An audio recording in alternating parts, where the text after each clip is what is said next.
نبدأ يعني بمثال من الولايات المتحدة. عندنا مشكلة حالياً بعدم توزيع الموارد المادية وغير ذلك في قطاع الصحة. شكراً. فريق الموالاة يفضل عالم حيث والدي والد أغلب الموجودين غير موجودين. يفضل عالم عندما والدي حاشته سكتة قلبية لا يتم أحد أن يساعده، أن يذهب ويموت بشكل طبيعي لأن والدي لا يعمل، لأن والدي ليس إضافة لهذا العالم. هذا تفكير رأسمالي بحت. تفكير اليوم أي شخص لا يأتي بمال لهذه الطاولة فليمت. That's Jasper and Majid from two rival universities here in the United States in a practice debate competition as they prepare for the National Arabic Debating Championships. If you're wondering what they're debating, the topic is whether or not to let humans die of natural causes after they reach the age of 50. The universities in question, Duke University and UNC-Chapel Hill, rivals in sport, academics, and Arabic debating. Ahlan wa sahlan, and welcome to this All Things Arabic podcast with me, your host, Ustaza Karonin. For those who are new to this podcast, which is produced by QFI, we tackle the key issues for Arabic teachers and Arabic learning in primary and secondary schools outside the Arab world. In this episode, we will meet Jasper and Majid to find out about Arabic debating here in the US, why they like it, the benefits it brings, and we explore just how fierce that rivalry truly is. Let's get a glimpse now. This is the advice they have for each other ahead of the national championships. So I would say number one is to look out for us, and number two is to bring their best because we want a good debating competition this time. My advice to the other team, I think the other team should not rest on their laurels. I think they should not get too confident. The first clip was from Majid al-Munefi. He's a third-year student of electrical engineering and computer science at Duke and their debate team captain. He's a native Arabic speaker from the Gulf who grew up going to school in Kuwait. Then we heard from Jasper Schutt, UNC debate team captain, who is majoring in global studies and speaks not just Arabic, but Russian and Mandarin too, and has started learning Kazakh. MashaAllah. So, which team will triumph? Which shade of blue is better? Light Carolina blue or dark Duke blue? Last year, Duke and UNC students joined forces to win the third U.S. University's Arabic Debating Championship. In mid-October, they will face off at the 4th United States Arabic Debate Championships in Utah. We join them as their teams prepare for the competition, as they perfect the power of #Speaking Arabic. Will you be #Team UNC or #Team Duke? Let's start with Jasper, and for full transparency, I teach Arabic at UNC-Chapel Hill, so you know where my allegiance lies.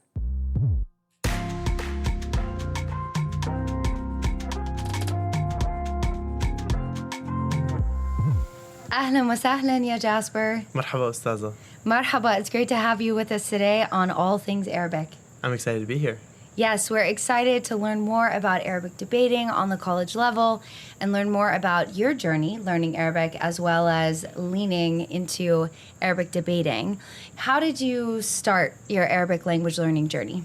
I started learning Arabic in the fall of 2019. I was fortunate enough to receive a scholarship here at the University of North Carolina, Chapel Hill, the Moorhead Cane, and they paid for me to spend a year living in Amman, studying at the Qasid Institute, as I'm sure some listeners surely are familiar with Qasid. And that was it. I arrived in Jordan and I didn't know a single word of Arabic. I knew shukran, but I would say that I probably pronounced it incorrectly. And the rest is history. I made lifelong friends in the first 3 or 4 months of living there, and now go back to Amman at least every year, if not more. And that's just what gave me my kind of love for Arabic. Yes, for all of our listeners, shukran is thank you. But I'm glad that you went to Amman knowing shukran. Yeah, very helpful. So how did you go from learning Arabic, majoring in Russian as one of your majors at UNC, to getting involved with Arabic debating? I mean, what first drew me to Arabic debate was just that it was an opportunity to practice my Arabic. At that point, my freshman year, I had already maxed out of Arabic classes that were offered in university here, and so I was looking for some way to kind of bring my Arabic into the realm of intellectual discourse, political discourse, discussing issues in a way that isn't kind of constrained to the classroom. But I'm competitive, and so I found that I actually enjoyed it a lot. And how big or popular would you say Arabic debating is in the U.S.? Well, on one hand, you'd say not that popular, because when you tell people that you do debate in Arabic, people are confused or, will kind of say, what? Okay. But then when you go to Arabic debate competitions, this will be my second U.S. University's Arabic Debate Championship this fall. There are a lot of students there. There are a ton of people, and every region of the country is represented. Public schools, private schools, people of different backgrounds, native speakers, obviously non-native speakers, international students, some international, people of non-Arab background like myself. So it is quite popular, I would say. What would you say is one of the most challenging aspects of debating in Arabic? To me, the hardest aspect of debating in Arabic is just that things take longer. It takes longer to think. For me, there's, as good as you can get as a non-native speaker, there's still a challenge in forcing yourself to do something really hard and oftentimes quite stressful in not your native language. And so to me, that's the hardest, is kind of planning my thoughts and maintaining structure and organization to my speeches when, sometimes you're stressed, you forget where you are, you forget a word or two, and it's harder because it's your second language, or third, it's not your native language.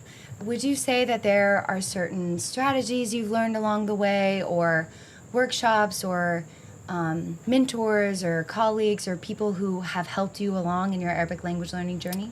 Oh my gosh, there are many, in terms of my Arabic language journey, too many people to name or thank individually, but first and foremost, had a handful of amazing and really lovely teachers when I was in Jordan, at Qasad and elsewhere.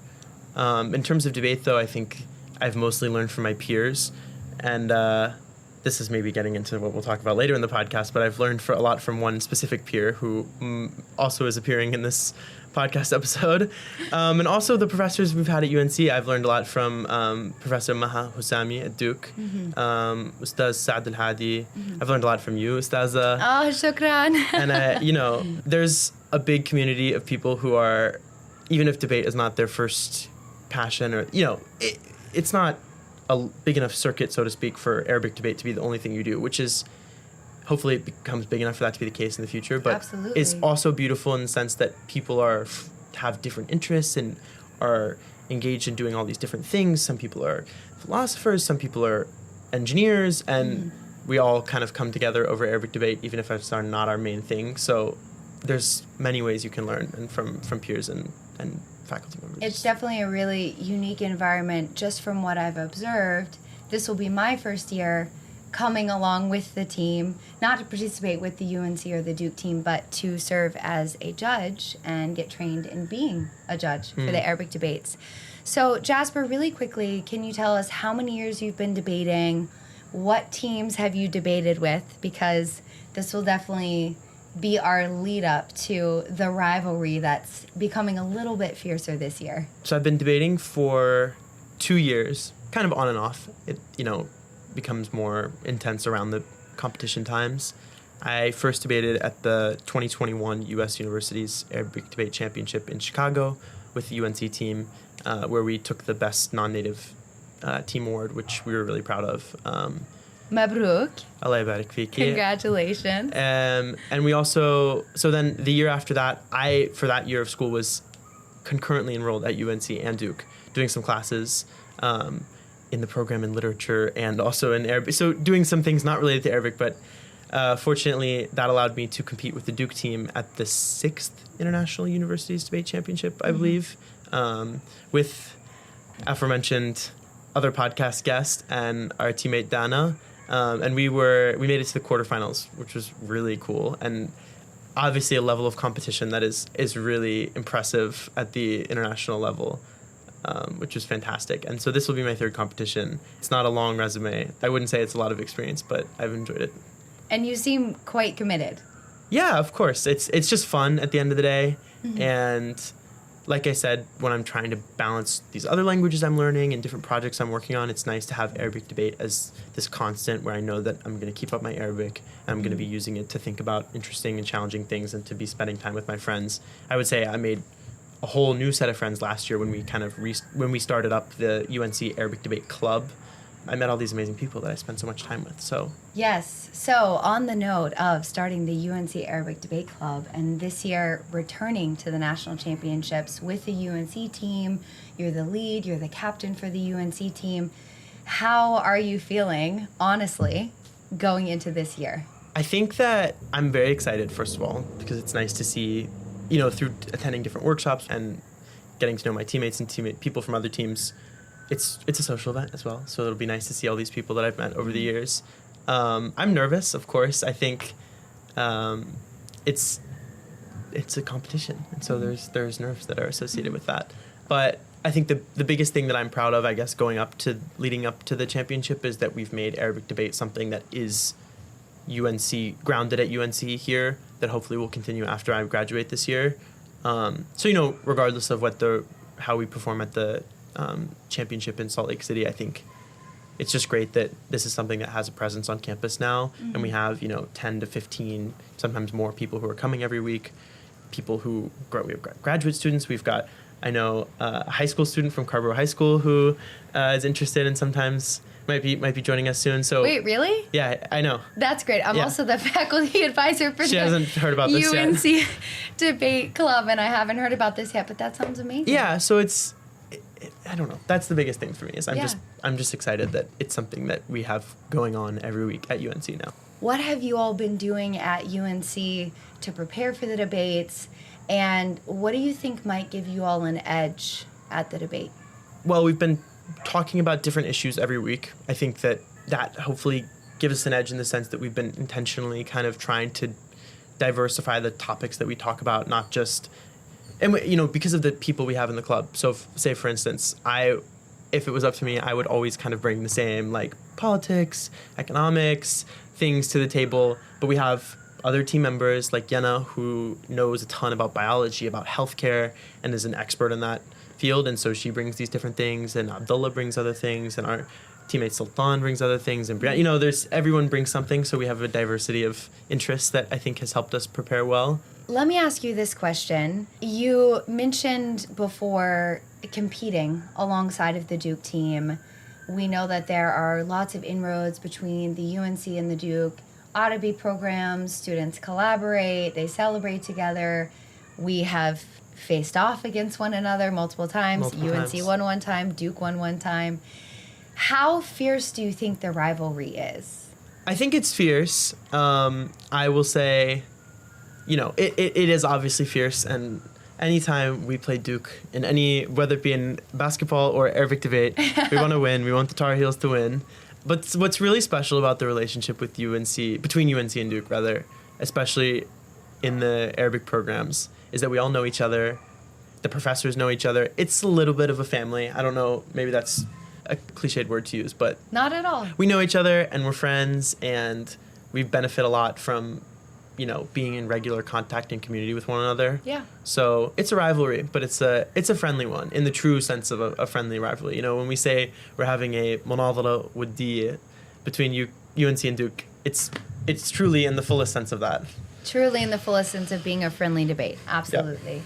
Let me ask you, as a senior, getting ready to graduate, leaving Chapel Hill, what do you think are opportunities that you might be able to participate in down the road, where these skills that you built debating and this love that you built for debating in Arabic, where do you think that might come into play? What opportunities might that bring for you? It's a good question. Well, I hope to one day become a lawyer, so it's not hard to kind of map on the debate skills you would think to that.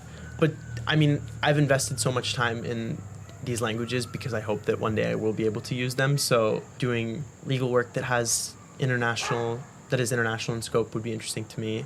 But I mean, I'll say I would also be totally content if, 20 years from now, the extent that I use my Arabic is just with my friends and to be in community with people around me and be able to help out if someone who speaks Arabic needs something, or, just kind of be a community citizen that is connected to the Arabic speaking world, or, can help Arabic speaking community members. And just, I already have so many friends that are Arabic speakers that naturally it's kind of just a part of my life. So being able to have debates with them, when we're 50 or 60 years old that would be perfectly fine. That would be great for me. That's way down the road. I love that. I love that vision, though. How do you think your Arabic language journey would have been different if you had not gotten into Arabic debating? It's a good question. I don't honestly know. I think it would have fallen into some degree of disuse if I didn't do debate, because we have, there's a lot of levels, there's a lot of things going on in Arabic at UNC, but there's kind of nothing that fills the space that debate does, where at least for someone, once you reach a advanced level, you want to be talking to native speakers. You want to be engaging with kind of really challenging content. And I think the debate club is the main space for that at UNC, kind of in an institutional setting. So I don't know if I would be using my Arabic in the same way. There's other things I do. I work as an interpreter, and I work as, I do multiple things related to Arabic, but this is one that I think challenges me the most. And so I would be desperately wanting for something like that if it didn't exist. Do you see this Arabic debating nationally, internationally, having a role in raising the profile, in professionalizing the teaching and learning of Arabic? Yeah, absolutely. I think it's first and foremost for students to see that this is something that you can, if you work hard, you can reach this level where it becomes Arabic. I'm speaking specifically, for non-native learners of Arabic. I think debate shows that once you get to a certain level, it can become self-sustaining and easier in a way where you don't need to be doing flashcards all the time. You don't need to be, that helps obviously, but you can get to a level where you get to kind of create relationships, debate, discuss things in Arabic. And I think that, in terms of foreign language teaching in the United States, I don't know of anything that's comparable to the kind of Arabic debate programs and infrastructure that exists in the United States. I don't think I do either. It would be awesome if there were, there was Chinese debate or Russian debate. Maybe there is, but I'm not aware of it. And so that's something that keeps me engaged in learning Arabic in a way that I don't have with my other languages, which I think is really special and kind of makes foreign language learning exciting in a way that, maybe other foreign language teaching disciplines, if that's the right phrase, need to step up their game. Do you see the future of Arabic debate growing in the U.S. or internationally? Of course, yeah. I think it absolutely should grow for all the reasons I just said. I think it's, yes. I'll say yes. I don't know if it needs a longer answer than that. For non-native speakers like yourself who are learning Arabic in the U.S. or in Europe, in the U.K., even in a program abroad in the Arabic-speaking world, what would be your best advice for how to learn the language and how to get into Arabic debating? I think, I'll say how to learn language first, because that naturally comes before debate. Speak Arabic as much as possible. So, for those people who a certain portion of their Arabic language journey is study abroad, I think there's a natural tendency of American study abroad students to kind of group together with other Americans and kind of experience said, foreign country in some ways, but also keep the core of their social environment familiar and American or English-speaking Anglophone. And there are a lot of reasons in which that is, for why that's valid. And, being away from home can be challenging. But I think if you really want to learn Arabic, you need to put yourself in a setting in which your social environment is primarily Arabic-speaking.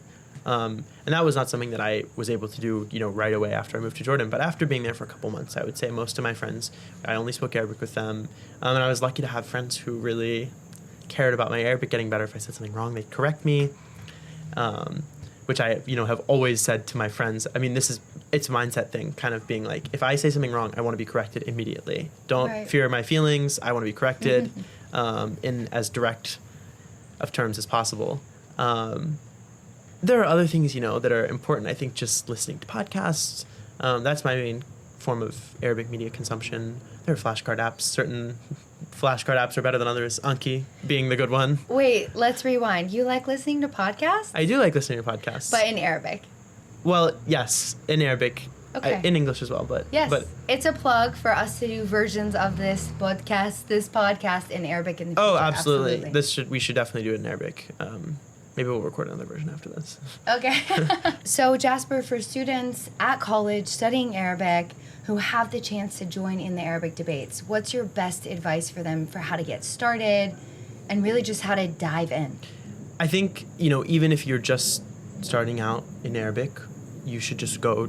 I mean, once you have a reasonable level where it's going to be enjoyable for you to listen and attend, just go. If your school has an Arabic debate club, go and listen and participate to the extent that you feel comfortable. But I think doing it maybe even when you don't feel entirely comfortable or confident is pretty important. And going and seeing people who, this is the case for me for sure, speak Arabic a lot better than you, oftentimes because they are native speakers of Arabic, a little unfair. It gives you a motivation, it gives you an incentive to kind of go home and listen and try to develop yourself in Arabic. I mean, it applies to other languages as well. Just go, just do it. We have a team of 3 from UNC, but when we do our debates every week, we mix up the teams, we have different people debate, we have, probably 10 or so people, maybe more, who come regularly, and so those people are also debating with us all the time. So the pressure's not high, it's just friendly, we're all, we're just there to have fun. So I'll end on this question, Jasper. How do you think UNC is going to do at the competition? I think we're going to do very well. You think you're going to do very well? UNC or Duke, who do you think will win out? I'm not going to, for the purpose of this podcast, I'm going to say UNC. For the purpose of the podcast, you'll say UNC. And I'm confident. I'm just not going to put it out there in the universe. I'm going to say we're gonna do our absolute best, and that will be great for us. But I think our absolute best is going to be pretty good. UNC always staying humble. I love that attitude.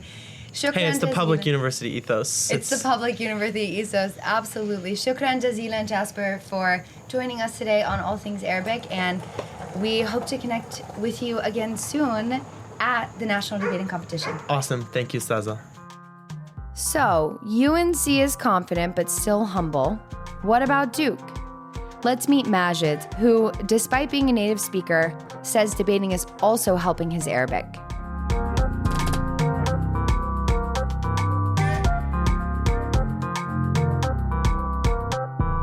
So I'm a junior at Duke University studying electrical engineering and computer science. I got into Arabic debating in the 8th grade, where I was like, an Arabic teacher of mine was like, oh, I'm starting this club in Kuwait, you should join. I went there for the first time. I was a bit nervous, but I really like the community and really like the vibe and like what topics are being taught there. So I said, okay, I want to pursue this. And little by little, I found myself like joining competitions and traveling all around the world to like pursue this goal of mine. Wow, that's amazing. So did you start the Duke Arabic debating team? It was already started before I came here. They started the year in 2019 when a couple of students went to Harvard for the first U.S. competition.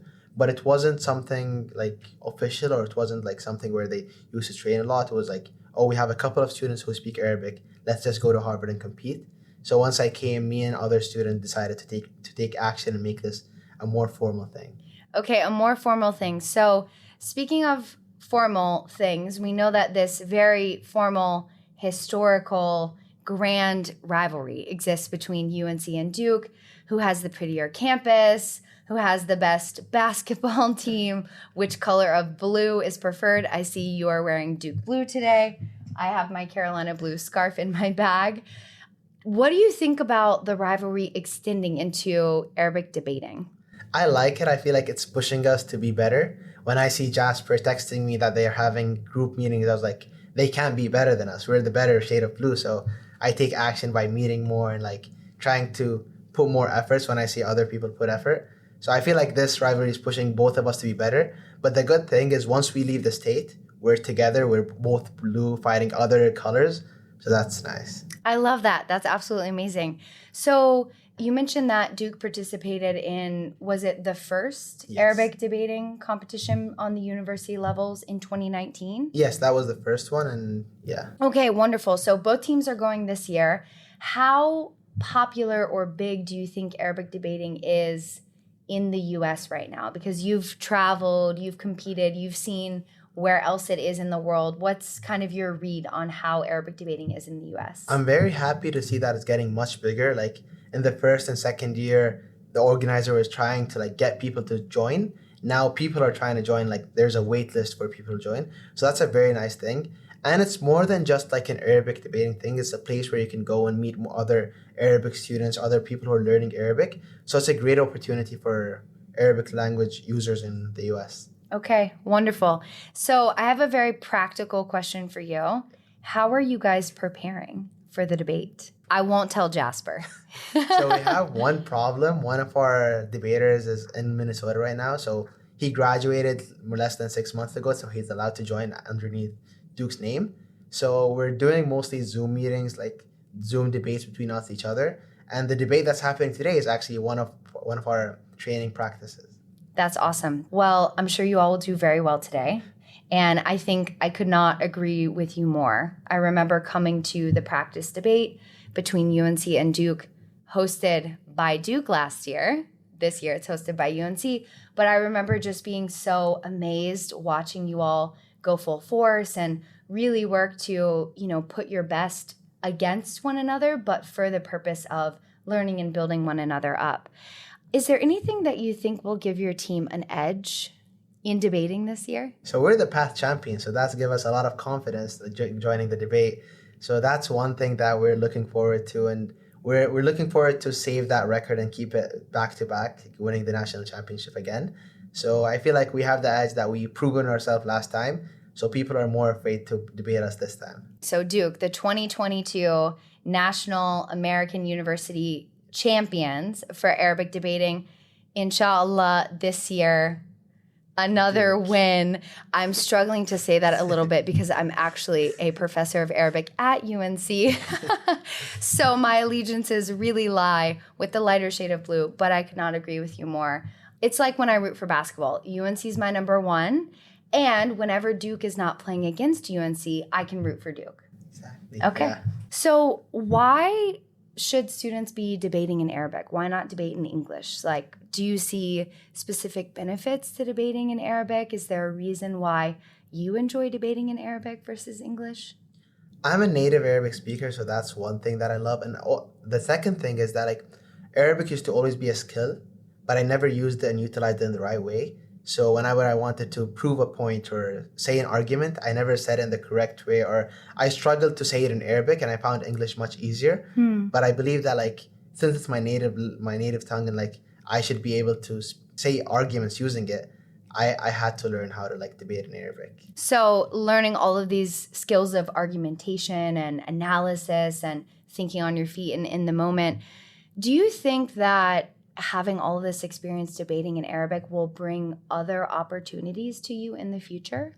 It definitely did. Like a lot of things that I did in high school were part of like how I did well in debating. So I was in student government, for example. I'm doing a lot of stuff in like Duke student government right now. And I believe that like these skills were rooted from my debating experience. What kinds of students do you see getting involved in Arabic debating?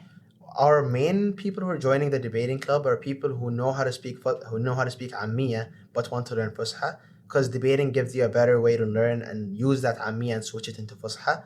Another audience is the people who are learning Arabic in Duke classes, and these are people who are learning economics, political science, since these topics touch on these two majors.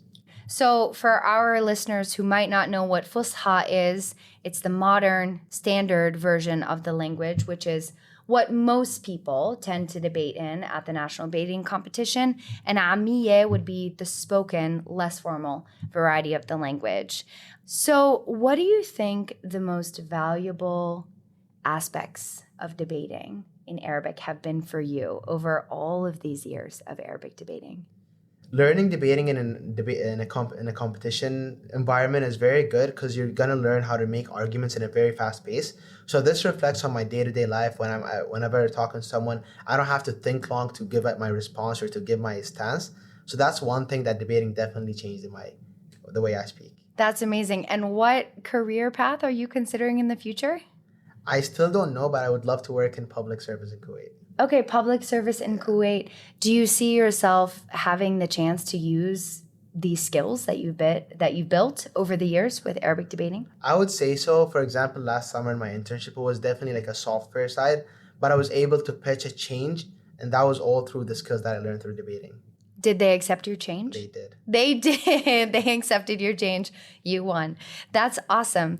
How do you think debating might raise the profile of teaching Arabic? Like, how are other people on Duke's campus looking at you all as Arabic debaters and viewing Arabic in a different way? I feel like it's a goal for every Arabic learner at Duke right now. So we did a debate there where most of the students learning Arabic at Duke showed up, and they all said that that's what they want to learn, and that's the goal that they want to reach, to be able to speak on a podium and prove their point. So I feel like it's definitely a goal for most Arabic learners. And back then, they did not have something to aspire to be. They did not have a person who spoke Arabic that they want to speak like him. So it's definitely setting a precedent how to speak Arabic at Duke. That's incredible. And it's a very high precedent. It's a very high precedent. So I know that sometimes people going into the debating competition, you had mentioned this at the beginning, might feel nervous, might feel a little bit shy. Do you have any best advice for people just getting into Arabic debating? You're not going to be a good debater unless you debate. So just go deep into that first competition or that first friendly debate, and you're just going to learn on the spot. You're definitely going to make mistakes, but everyone makes mistakes, especially in a US setting. The standard is not that high, so it's not as high as like international competition. So you can go there and just make mistakes. At the end of the day, everyone there is trying to learn.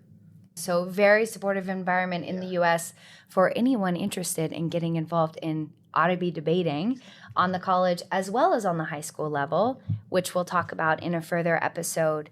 Has the Duke community been supportive of you? You know, I know you're not an Arabic major, you're in a completely different major. How have your colleagues and your professors responded to you winning the national debating competition?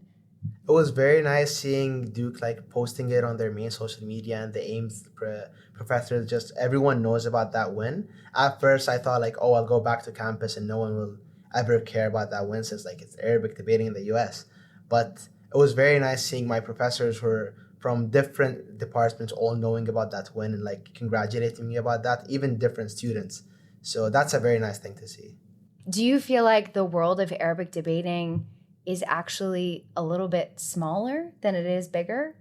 It's getting bigger, definitely. Like I would say that my first year at UChicago, it was I got second best debater, but it was like I wasn't very proud of it because the standard was not that high. It wasn't as competitive as like back in high school in Kuwait. But the last win at Stanford was definitely way more competitive. So I was a bit nervous when the decisions came. At first I thought like I will not be in like top 5. So that's why that win was much more valuable to me. And I'm excited to see the level of like debate rise this year too. Rise every single year as it grows larger and more popular. Let me ask you just a few more questions for students who are learners of Arabic, not our heritage speaking students or students coming from abroad. Do you have any language advice for them as they're listening to this podcast? Maybe they're in intermediate Arabic or advanced Arabic, and you know they want ways to practice and they want things to focus on. Do you have any good advice for them? I would say for me personally, the most thing that like changed me and the other debaters from Duke is just listening more. So of course debating is an art of speaking, but I think it's more of an art of listening too. So listening how other and good debaters speak and what like language they use, what vocabulary they use is very important. Like back then when I was in high school, I used to watch like the international competitions like on a daily basis just to like learn from the best debaters out there. So it's definitely more about like listening than speaking. But in the end of the day, if you listen hundreds of debates every day, that will not be enough. You will have to practice and speak. So just don't be afraid to make mistakes in the end of the day. Yeah. What do you think is the future of debating here in the US? I'm very excited to see it grow because I think we have people who are like on par to be like one of the best debaters in the world. Like people like Jasper and the UNC team, even at Duke team. I think 2 years ago when we went to Turkey in Istanbul and we played in the internationals, we made it to quarterfinals, and UChicago also made it to quarterfinals. 2 years before that, no one from the US made it to quarterfinals. So we're improving. And I'd say that we have a chance of becoming the best in the world. So it's just a matter of time until like we're going to compete and win the internationals. Yes, and you mentioned you're only a junior, so there's 2 whole more years of competing. That's amazing. Who do you think will win at the national competition in October? I think Duke has a very strong chance. Of course, I would, if not us, I would want UNC to win, but I still say we're better than UNC, so it's us. شكراً كثير ماجد لوجودك اليوم. Thank you so much for being with us today. In terms of the debate that's coming up, are there things about this year that you're expecting to be a little bit different, that you're excited about, maybe you're a little nervous about, you kind of want to see how it pans out? So seeing other teams like UNC practice a lot is definitely something scary from our side. I think the level is going to increase in a very high level. So I'm excited to see that increase in like debate, like skills in the competition. And going from UChicago to Stanford was a shock of seeing how good people became. And I feel like this shock is going to happen this year too. It's going to be a good shock. It's going to be a good shock. Like the shock we need. Okay, thank you so much again, Majid. It's been such a pleasure. Thank you. My many thanks and shukr to both Majid and Jasper for their insights into debating in Arabic here in the US and their useful tips and encouragement for anyone wanting to get involved. We'll be exploring debating in Arabic at the high school level in a future podcast episode. For now, shukran jazilan for joining us in today's episode of All Things Arabic. This podcast was made possible by QFI, Qatar Foundation International, a US-based organization that helps make the teaching and learning of Arabic as accessible and professional as other world languages. Subscribe, like, share this podcast. Please do let your colleagues and friends know about it. And head over to the QFI website to learn more about opportunities and resources available to language educators and students. Ma'a salama.